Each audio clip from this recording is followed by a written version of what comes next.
अस्सलाम वालेकुम, कैसे हैं आप सब। तो आज हम स्टार्ट करने जा रहे हैं एक्सरसाइज 2A का क्वेश्चन नंबर 6। तो मेरे पास ये बुक 2 है जिसको हम D2 भी बोलते हैं और उसका ये चैप्टर नंबर 2 चल रहा है। तो मैंने इस चैप्टर से रिलेटेड काफ़ी कंटेंट अपलोड कर दिया है। मैंने इस चैप्टर के नेम से ही एक सेपरेट प्लेलिस्ट बना दी है, उसका लिंक नीचे डिस्क्रिप्शन में दे दिया है। अगर आप इस चैप्टर से रिलेटेड बाकी सोल्यूशन में इंटरेस्टेड हो तो इसकी प्लेलिस्ट का लिंक नीचे डिस्क्रिप्शन में से देख सकते हैं। इसके अलावा एक फेसबुक पेज भी बनाया हुआ है मैंने, और अगर आपके कोई क्वेश्चन है या सजेशन है मेरे वीडियो कंटेंट के हवाले से तो आप इस फेसबुक पेज के थ्रू ही अपने क्वेश्चन को, सजेशन को मुझ तक पहुँचा सकते हैं। तो आपको जैसे स्क्रीन पे नजर आ रहा है, मेरे पास ये बुक 2 का न्यू एडिशन है, यहाँ पे मेंशन भी है अपडेटेड 7th एडिशन। तो अगर आपके पास प्रीवियस एडिशन है तो मैंने उसके सॉल्यूशंस भी कवर किए हुए हैं, वो आपको मेरे यूट्यूब चैनल के प्लेलिस्ट सेक्शन में मिल जाएंगे। और आप जब मेरा यूट्यूब चैनल का प्लेलिस्ट सेक्शन विजिट करेंगे तो आपको D1 से लेकर D3 तक तमाम सॉल्यूशंस सेपरेट प्लेलिस्ट में आसानी से मिल जाएंगे। इसके अलावा मैंने इस न्यू एडिशन के भी सेपरेट प्लेलिस्ट बनाई हुई है। हर चैप्टर की आपको सेपरेट प्लेलिस्ट मिलेगी, उसका लिंक डिस्क्रिप्शन में गिवन है ताकि आप लोगों के लिए सॉल्यूशंस को ढूंढना मुश्किल ना बने। तो आइए अब रीड कर लेते हैं क्वेश्चन नंबर 6 को। इसको हम समझेंगे और उसके बाद सॉल्व करेंगे। तो मैं इसको रीड करने जा रहा हूं। यहां पे लिखा हुआ है if z is directly proportional to x। पहले हमें इतनी स्टेटमेंट समझ आनी चाहिए कि z directly proportional to x का क्या मीनिंग है। अगर आपको डायरेक्टली प्रोपोर्शनल के बारे में चीजें पहले से पता है तो आप वीडियो को स्किप करके देख सकते हैं। तो यहां पे लिखा हुआ है दो वेरिएबल हैं, एक z और एक x, वो आपस में डायरेक्टली प्रोपोर्शनल है।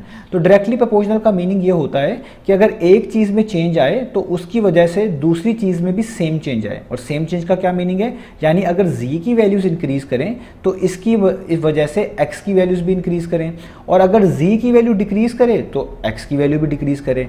ऐसे रिलेशन को हम बोलते हैं डायरेक्ट रिलेशन, और उन दो क्वांटिटीज को आपस में बोलते हैं डायरेक्टली प्रोपोर्शनल।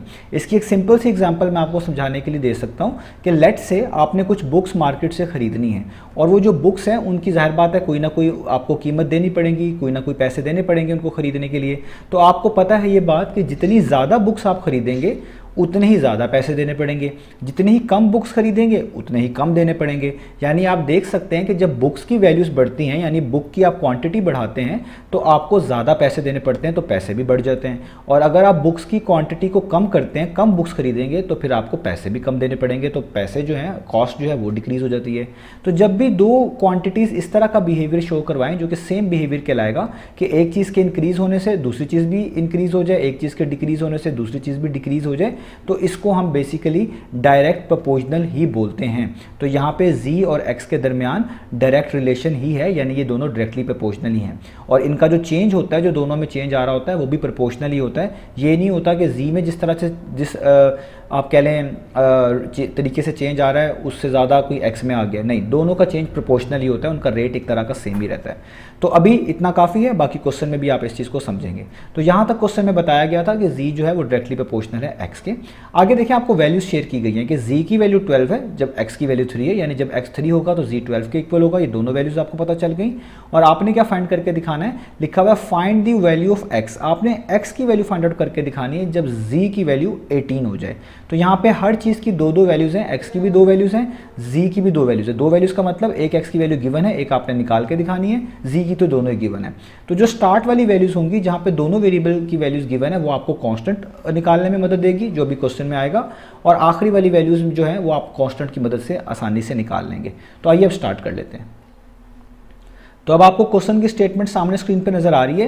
तो सबसे पहले हमने इसी स्टेटमेंट को ट्रांसलेट करके यहाँ पे लिखना है, जिसको मैं यहाँ पे शेड कर रहा हूँ, जो कि लिखा हुआ है z is directly proportional to x। तो इसको कैसे लिखेंगे आपने इसकी एक मैथमेटिकल स्टेटमेंट बनानी है। आप इसको ऐसे भी कह सकते हैं, इसकी प्रोपोर्शनैलिटी इक्वेशन बनानी है। हमेशा इन क्वेश्चन में ये आपको फॉलो करनी पड़ेगी।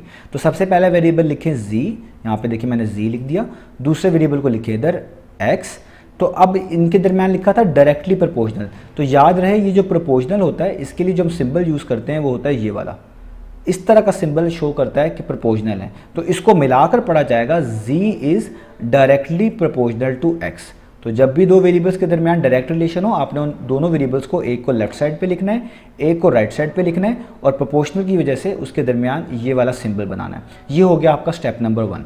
अब अगला काम क्या है, आपने इस प्रोपोर्शनल के साइन को ख़त्म करना है और इससे इक्वेशन बनानी है। इक्वेशन का मतलब इक्वालिटी साइन लेके आना है। तो अब आप क्या किया करेंगे, आप लिखा करेंगे z, इस प्रोपोर्शनल के साइन को ख़त्म करके हमेशा आप क्या लगाया करेंगे, इक्वालिटी का साइन, और एक कांस्टेंट जिसको हम k से रिप्रेजेंट करते हैं, और ये वाला x साथ वैसे का वैसे ही आ जाया करेगा। तो ये एक इक्वेशन बन जाया करेगी z इक्वल्स टू kx, और ये हमारा नाम इसको हम दे देते हैं इक्वेशन नंबर 1 का। ये इक्वेशन यही शो किया करेगी कि z और x जो है आपस में डायरेक्टली रिलेटेड है, यानी डायरेक्ट प्रपोजन के अंदर है। ठीक है, अब ये जो k होता है ये बड़ा इंपॉर्टेंट है, इसका नाम आपने याद रखना है। इसी की वैल्यू की मदद से हम बाकी वैल्यूज निकाला करेंगे। इसको बोलते हैं constant of proportionality, constant of proportionality. ये एक ऐसा कांस्टेंट होता है, आपको समझाने के लिए कह रहा हूँ, कि जो इन दोनों साइड्स को बैलेंस कर रहा होता है, राइट साइड को भी और लेफ्ट साइड को भी। इसीलिए यहाँ पे लगाया जाता है ताकि इन दोनों साइड्स को एक तरह का बैलेंस कर दिया जाए। और ये भी कहा जा सकता है कि अगर आप पहला वेरिएबल z देखें और दूसरा वेरिएबल x देखें, इन दोनों की रेशियो निकाल लें, यानी z डिवाइडेड बाय x कर लें, तो वो इसी कांस्टेंट के इक्वल आती है। तो यानी इन दोनों रेशियो को ये एक तरह का कांस्टेंट चेंज में रिप्रेजेंट कर रहा होता है। ठीक है, तो अब यहाँ पे कांस्टेंट ऑफ प्रोपोर्शनैलिटी का मैंने आपको बता दिया k बोलते हैं। अब क्या करना है, तो सबसे पहला टास्क आपका यही हुआ करेगा, ये दोनों काम करने के बाद, ये दोनों इक्वेशंस को लिखने के बाद, कि k की वैल्यू निकाली जाए। अब k की वैल्यू किस तरह निकलेगी, वो आपको उस डाटा से निकालनी पड़ेगी जो आपको स्टार्ट में ही गिवन होगा दोनों वेरिएबल से रिलेटेड।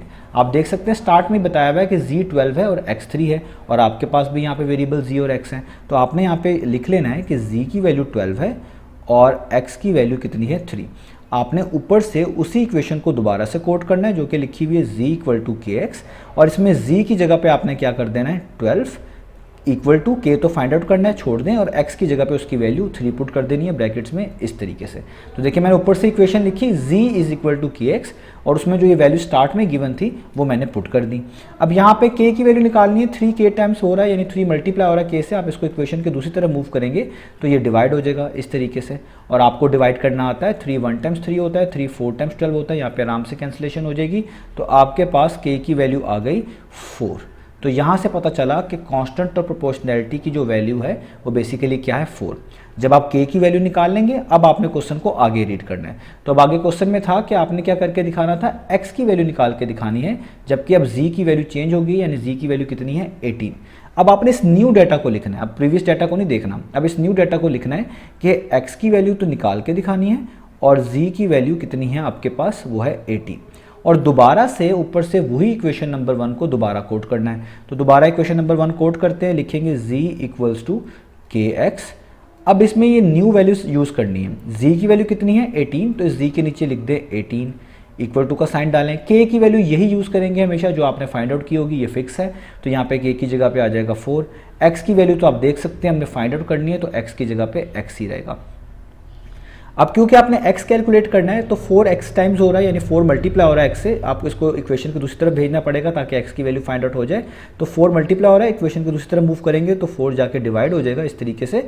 आप दोनों साइड पे 4 से डिवाइड भी करवा सकते हैं, उसका मीनिंग भी सेम है। अब इसमें कटिंग होती है, तो 2 टाइम्स 4 और 2 9 टाइम्स क्या होता है 18। दोनों जो है सेम नंबर पर कट होने चाहिए थे, तो दोनों 2 पर डिवाइड होते थे, मैंने कर दिया। तो आपके पास x का आंसर आ गया 9/2। तो देखें, अब ये आंसर भी काफ़ी है। आप इसको मिक्स फॉर्म में भी लिख सकते हैं, डेसिमल फॉर्म में भी लिख सकते हैं। मैं इसको डेसिमल फॉर्म में लिख रहा हूँ, तो मैं इसको लिखूंगा x इज इक्वल टू 9 के नीचे 2 है। जब भी किसी चीज़ के नीचे 2 लिखा हो, इसका मतलब है उसका हाफ हो रहा है। तो आप उसको डिवाइड भी करके आंसर निकाल सकते हैं और डायरेक्ट भी बता सकते हैं। जैसे 9 का हाफ कितना होगा 4.5, तो आप इसको डायरेक्ट भी लिख सकते हैं 4.5। और अगर आपको इन चीज़ों में थोड़ी सी कन्फ्यूजन है, तो आप इसको डिवाइड करके भी लिख सकते थे। जैसे 9 को अंदर लिखें, 2 को बाहर। 2 4 टाइम्स होता है 8, 9 माइनस 8 कितना होता है 1 क्योंकि 2 से छोटा है। आपको डेसिमल यहाँ भी लगाना पड़ेगा, यहाँ भी लगाना पड़ेगा, एक 0 लिखना पड़ेगा और उसको नीचे उतारना पड़ेगा। अब 2 को 5 से मल्टीप्लाई करें तो वो हो जाता है 10, और 10 माइनस 10 कितना हो जाता है 0। तो देखें इस तरीके से भी आंसर आप निकाल सकते हैं, वो आ गया 4.5। तो यही वो वैल्यू है जो हमने फाइंड आउट करके दिखानी थी। तो उम्मीद है आपको ये क्वेश्चन समझ आया होगा, आपको डायरेक्टली प्रोपोर्शनल किसको बोलते हैं वो भी समझ आया होगा, और इन इस तरह के क्वेश्चंस को किस तरह हमने स्टेप वाइज शुरू करना है और किस तरह वैल्यूज पुट करना है वो भी पता चल गया होगा। तो इंशाल्लाह नेक्स्ट वीडियो मिलेंगे बाकी सोल्यूशन के साथ।